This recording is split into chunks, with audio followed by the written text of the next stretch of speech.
तो दोस्तों, स्वागत है हमारे आज के इस एपिसोड में। और आज हम लोग द हैप्पी प्रिंस नाम की कहानी के के बारे में डिस्कस करेंगे, जो हमारे ऑस्कर वाइल्ड के द्वारा लिखा गया है। हैप्पी प्रिंस यानी खुशनुमा राजकुमार, जो लाइफ में कभी भी खुशी के अलावा दुख को कभी नहीं देखा था। आइए हम लोग लेट ना करते हुए कहानी की शुरुआत करते हैं।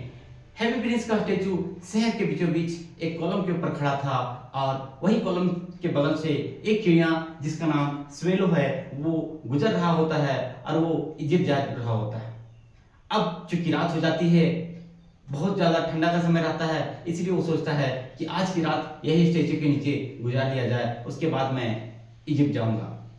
लेकिन इसी बीच रात में जब वो वहां पे बैठा होता है, तब अचानक से ऊपर से एक बूंद उसके शरीर में आ पड़ता है।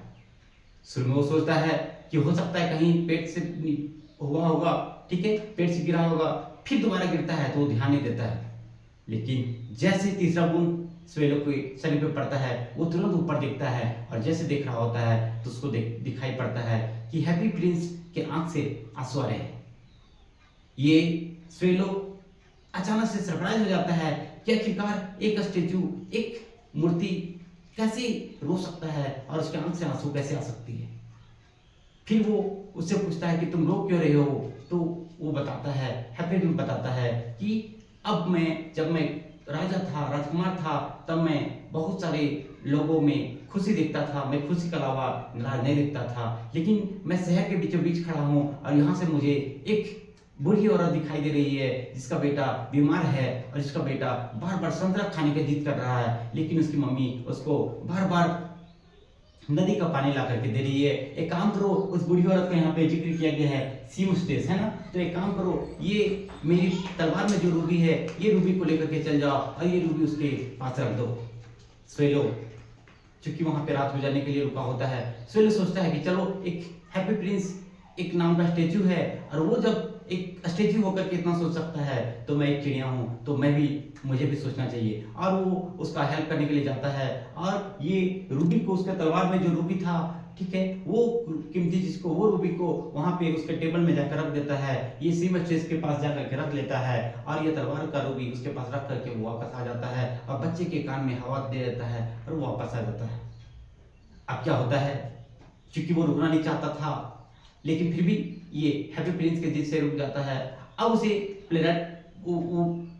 तब उसे अचानक से हैप्पी प्रिंस को दिखता है कि एक प्लेराइट है जो ठंडा में अपना प्ले को लिख रहा है, कंटिन्यू कर रहा है, लेकिन वो इसलिए नहीं लिख पा रहा है क्योंकि उसके हाथ बहुत कांप रहे हैं, ठंड बहुत लग रही है। इसलिए वो सोचता है कि मैं एक, जो मेरे आंख में, उसके आंख में सफायर थे, है ना, तो मेरे आंख में जो दोनों आंख हैं उसमें 2 सफायर हैं, तो एक सफायर मैं उनको दे दूंगा, ताकि वो अपना कुछ लकड़ी खरीद ले, और लकड़ी खरीद करके वो कुछ आग जला ले, और आग जलाने के बाद अपने प्ले को कंटिन्यू करे, ताकि वो कुछ अर्निंग कर ले। और ये उसको जिद करता है, जाओ, ये मेरा आंख में जो सफायर है, ये फर्स्ट सफायर को जाके किसको दे दो, प्लेराइट को।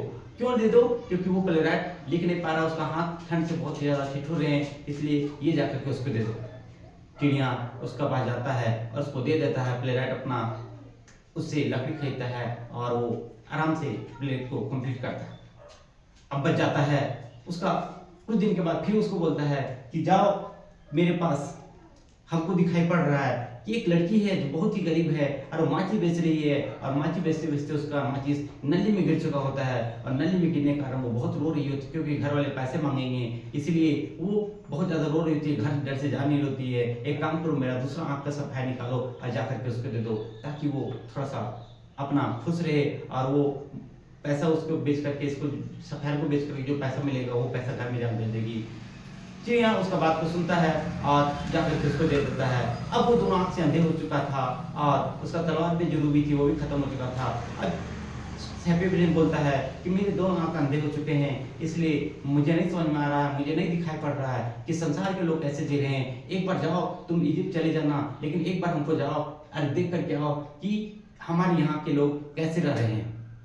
चिड़िया उसकी बात सुनता है और देखने के लिए जाता है, और देखता है, और देख करके आगे बताता है कि जो गरीब लोग हैं वो अमीरों के दरवाजे के पास भीख मांग रहे हैं, इधर उधर भटक रहे हैं, किसी के शरीर में कपड़ा नहीं है, को खाने के लिए तरस रहा है, किसी का घर अच्छा नहीं है, और अमीर लोग आराम से ऐशो आराम की जिंदगी जी रहे हैं। जैसे ये हैप्पी प्रिंस सुनता है कि गरीब लोग और वो बहुत ज़्यादा गरीब हो रहे हैं, दुखी हैं, तरस रहे हैं खाने के लिए, भटक रहे हैं खाने की तलाश में, भोजन की तलाश में, तब वो हैप्पी प्रिंस बोलता है एक काम करो, मेरे शरीर में जितने सारे गोल्ड है ये सारा गोल्ड को उठा लो और मेरा सारा गोल्ड का निकाल करके तुम जा करके गरीबों में बांट दो।